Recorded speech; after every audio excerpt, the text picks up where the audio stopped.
Hello everyone, welcome you all in your YouTube channel ASR. I'm back with a new video. Guys, जैसे कि आपने thumbnail में देख ही लिया होगा कि मैं आपको इस वीडियो में यूनाइटेड नेशंस के बारे में बताने वाला हूं। मैं इस वीडियो में यूनाइटेड नेशन के छोटे से छोटा पॉइंट भी डिस्कस करने वाला हूं। मैं इसमें introduction of United nation, history of United nation और सबसे important organ of United Nations बताने वाला हूं। बस आपको ये वीडियो लास्ट तक देखना है। अगर गाइस आपको कोई भी डाउट होता है तो आप मुझे कमेंट सेक्शन में पूछ सकते हैं या इंस्टाग्राम पर भी पूछ सकते हैं। मैं इंस्टाग्राम में हाईली एक्टिव रहता हूं। मेरी इंस्टाग्राम आईडी है अमन सिंह रावत 99। तो चलिए शुरू करते हैं बिना किसी देरी के। Let's begin. चलिए हम बढ़ते हैं अपने आज के टॉपिक की ओर, यूनाइटेड नेशन। मैं आपको ले चलता हूं अपनी पहली स्लाइड में। मैंने पहली स्लाइड में इंट्रोडक्शन डाला है। यूनाइटेड नेशन, यूनाइटेड नेशन को क्या कहा जाता है? संयुक्त राष्ट्र। फिर है हमारा एन इंटरनेशनल ऑर्गेनाइजेशन। ये जो यूनाइटेड नेशन है ये हमारी इंटरनेशनल ऑर्गेनाइजेशन है, यानी अंतरराष्ट्रीय संगठन है। Founded in 1945 and the purpose, founded मतलब ये क्या बोलते हैं, 1945 में ये बनी थी। और इसके पर्पस यानी इसके उद्देश्य क्या क्या है? पहला है to maintain international peace and security, अंतरराष्ट्रीय शांति एवं सुरक्षा। मतलब इसमें पहला जो हमारा वो है पर्पस है यानी उद्देश्य है, वो क्या है? शांति बनाए रखना और सुरक्षा। टू और सेकंड है to promote economic and social development, सामाजिक एंड आर्थिक विकास करना पूरे वर्ल्ड का। और थर्ड है हमारा ह्यूमन राइट्स, मानव अधिकार की रक्षा करना भी एक यूनाइटेड नेशन का हिस्सा है, मतलब यूनाइटेड नेशन का उद्देश्य है। अब मैं आपको बताता हूं, हमारी टोटल यूनाइटेड नेशन में है 193 मेंबर और 51 मेंबर्स क्या है? Original members. ओरिजिनल मेंबर्स का मतलब क्या है? जब हमारा यूनाइटेड नेशन फर्स्ट टाइम बना 1945 में, तो उस टाइम 51 मेंबर्स ने साइन किया था पहली बार में। इसका हेडक्वार्टर कहाँ है? New York, USA. न्यूयॉर्क में इसका हेडक्वार्टर है। तो चलिए हम, और मैं आपको ये बता दूं, लेटेस्ट हमारी जो लेटेस्ट कंट्री यूनाइटेड नेशन में जुड़ी है वो है साउथ सूडान। जुलाई 2011 को इसमें यूएन में जोड़ा गया था। हम बढ़ते अपनी नेक्स्ट स्लाइड की ओर। इसमें है यूनाइटेड नेशन की हिस्ट्री है। यूनाइटेड नेशन क्यों बना, किस लिए बना और कब बना, ये सब भी इसमें पता चल जाएगा। After world war second nation were in ruins and world wanted peace. मतलब आधे से ज्यादा जब क्या हमारा वर्ल्ड वॉर सेकेंड खत्म हुआ, आज ज्यादा नेशन बर्बाद हो चुके थे। मतलब आधी से ज्यादा कंट्रीज बर्बादी के उसमें थी या बर्बाद हो चुकी थी। एंड वर्ल्ड को एंड पूरे देश में, पूरा देश क्या चाहता था? शांति चाहता था। अब बताता हूं, 50 countries gathered in San Francisco. 50 country gathered हुई थी सैन फ्रांसिस्को में 1945 में हुई थी, और उन्हें एक डॉक्यूमेंट साइन किया था। उस डॉक्यूमेंट का नाम है यूएन चार्टर। ये बहुत बार पूछा जाता है उस डॉक्यूमेंट का नाम, जो सभी कंट्रीज ने उस टाइम 50 कंट्रीज ने साइन किया था। मैंने आपको पहली वाली स्लाइड में बताया 51, पर मैं आपको आगे बताता हूं कि उसमें एक कंट्री कम क्यों है। वो पोलैंड है, जो वहां पर उस टाइम आ नहीं पाई, उसका रिप्रेजेंटेटिव आ नहीं पाया। तो 50 कंट्री के रिप्रेजेंटेटिव आए थे सैन फ्रांसिस्को में 1945 में, और उन्होंने एक डॉक्यूमेंट साइन किया था। उस डॉक्यूमेंट का नाम है यूएन चार्टर। ये बहुत बार प्रश्न पूछा जाता है कौन सा डॉक्यूमेंट साइन किया गया है, वो है हमारा यूएन चार्टर, संयुक्त राष्ट्र अधिकार पत्र, विच क्रिएटेड एन ऑर्गेनाइजेशन, जिससे ऑर्गेनाइजेशन बनी जो है the United nation. The charter signed on, जो चार्टर है वो साइन हुआ था हमारा 26 जून 1945 by the representative of 50 countries. Poland is signed it later. Poland, मैंने जैसे कि आपको बताया, पोलैंड ने बाद में साइन किया and become one of the original 51 members state. अब गाइस इसमें टोटल कितने हो चुके हैं हमारे? 51। 50 वहां पर गई थी सैन फ्रांसिस्को में। अब पोलैंड का रिप्रेजेंटेटिव वहां नहीं जा पाया, तो उसने बाद में साइन किया था। उसके लिए जब 50 ने साइन किया था ना, तो एक जगह छोड़ दी गई थी पोलैंड के लिए।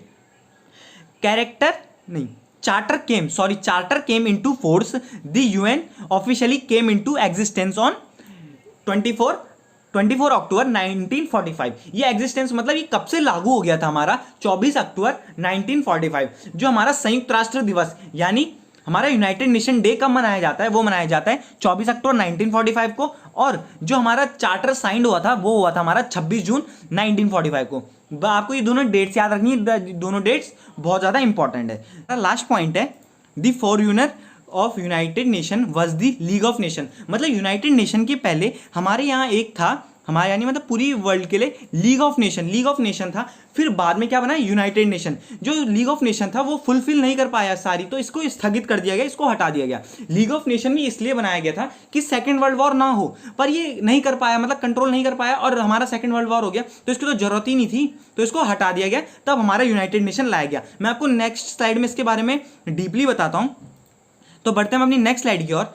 League of Nation, League of Nation को कहा क्या जाता है? लीग ऑफ नेशन था हमारा राष्ट्र संघ, an organisation conceived during first world war. इसको फर्स्ट वर्ल्ड वॉर के बाद बनाया था या फर्स्ट वर्ल्ड वॉर के टाइम पे बनाया था कि ताकि हमारा सेकंड वर्ल्ड वॉर ना हो, पर हमारा सेकंड वर्ल्ड वॉर हो गया था, इसलिए हमने लीग ऑफ नेशन को हटा दिया था और तब बनी थी हमारी United nation.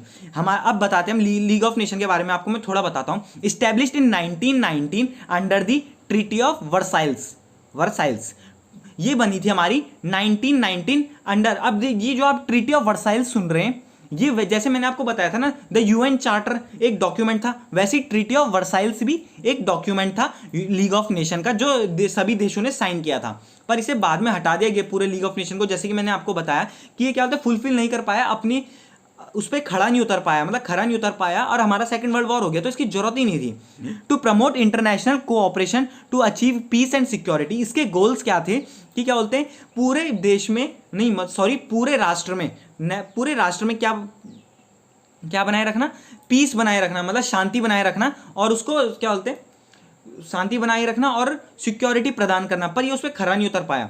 The International Labour Organization was also created under the Treaty of Versailles as an affiliated agency of the League. क्या बोलते हैं, इसी के साथ हमारी बनी थी इंटरनेशनल लेबर ऑर्गेनाइजेशन, हमारी भी इसी के साथ बनी थी जब हमारा लीग ऑफ नेशन बना था, और दोनों का एक ही डॉक्यूमेंट था, treaty of Versailles. The league of nation ceased its activities after failing to prevent the second world war. जैसे कि मैंने आपको बताया कि इसे सीज्ड मतलब इसकी सारी एक्टिविटीज को बंद कर दिया गया जैसे हमारा सेकेंड वर्ल्ड वॉर हुआ। जब ये रोक ही नहीं पाया तो उसकी जरूरत ही नहीं है, और जब इसकी जरूरत ही नहीं थी तब क्या बना, हमारा यूनाइटेड नेशन बना। बढ़ते हैं अपनी नेक्स्ट स्लाइड की ओर। हमारी नेक्स्ट स्लाइड है, अब मैं आपको बताता हूँ यूनाइटेड नेशंस के बारे में। इस स्लाइड में आपको मैं यूनाइटेड नेशंस के बारे में कुछ इंपॉर्टेंट पॉइंट बताने वाला हूँ। The name United Nation coined by the US by the then US president Franklin D Roosevelt. ये नेम यूनाइटेड नेशन का नाम यूनाइटेड नेशन को किसने दिया था, जो यूनाइटेड स्टेट्स के प्रेसिडेंट थे उस टाइम पे, फ्रैंकलिन डी रोजावेल्ट।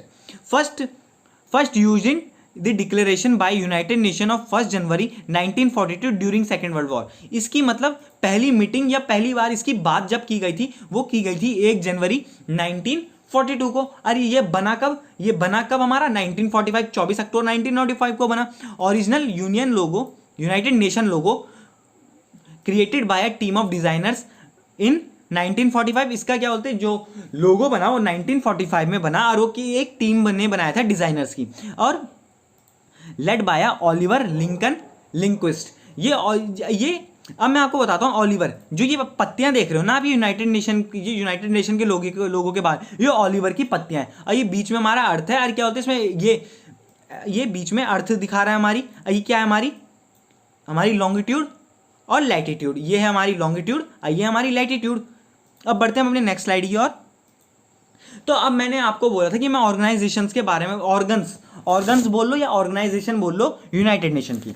सबसे पहले आता है जनरल असेंबली। जो आप ये जनरल असेंबली बोल रहे हो ना, इसके इर्द गिर्द ही सारी हमारी बाकी भी 5 भी काम करती हैं। सबसे पहली हमारी जनरल असेंबली, फिर है सिक्योरिटी काउंसिल, फिर है trusteeship council, international court of justice और इकोनॉमिक एंड सोशल काउंसिल। हमारा ये लास्ट है, ये हमारा सेक्रेटरीट। चलते हैं अपने नेक्स्ट स्लाइड की ओर, मैं जहां पे आपको इन ऑर्गन्स के बारे में या इनके बारे में थोड़ा डीपली बताऊंगा। फर्स्ट आती है हमारी द जनरल असेंबली, जो मैंने आपको ये बताया जनरल असेंबली, जिसे हम क्या बोलते हैं, आम सभा भी कहते हैं। General assembly main deliberative policy making and representative organ of United nation. ये मेन डेलिब्रेटिव का मतलब क्या होता है, सबसे पहले मैं आपको इसके बारे में बताऊं तो आप हमको इसके बारे में पहले डेलिब्रेटिव का मतलब पता होना चाहिए। डेलिब्रेटिव का मतलब होता है सोच विचार करना, जो कुछ भी है उसके बारे में सोच विचार करना या सलाह मशवरा करना। किसका काम है, इसका मतलब पहला इसका ये मकसद है। पॉलिसी मेकिंग, नई पॉलिसी बनाना, और रिप्रेजेंटेटिव ऑर्गन ऑफ यूएन। और जो बाकी के जो ऑर्गन्स है ना उनको रिप्रेजेंट करना, जो बाकी के 5 हैं उनको भी यही रिप्रेजेंट करता है। All 193 members represented in general assembly. क्या होते हैं, जितनी भी है ये सारी की सारी 193 कंट्रीज इसमें आती हैं, और ये उन्हीं सभी कंट्रीज को रिप्रेजेंट करता है। Only United nation body with universal representation, okay, located in New York. ये हमारी न्यूयॉर्क में है। क्या होता है, हमारी हर साल जनरल असेंबली की मीटिंग सितंबर में होती है। साल में एक बार, सिर्फ एक बार होती है जनरल असेंबली की मीटिंग, वो कब होती है? In September. Elect a General Assembly president each year, हमारा जो जनरल असेंबली का प्रेसिडेंट है वो हर साल चुना जाता है। Membership of states in United nation by a decision of general assembly upon recommendation of security council. जो जनरल असेंबली, अगर हमको कोई भी कंट्री ऐड करनी है, किसमें ऐड करनी है हमको? कोई भी कंट्री यूनाइटेड नेशन में ऐड करनी है, तो इसमें क्या होता है, जो हमारी जनरल असेंबली है, यानी जो हमारी जनरल असेंबली है वो क्या देगी?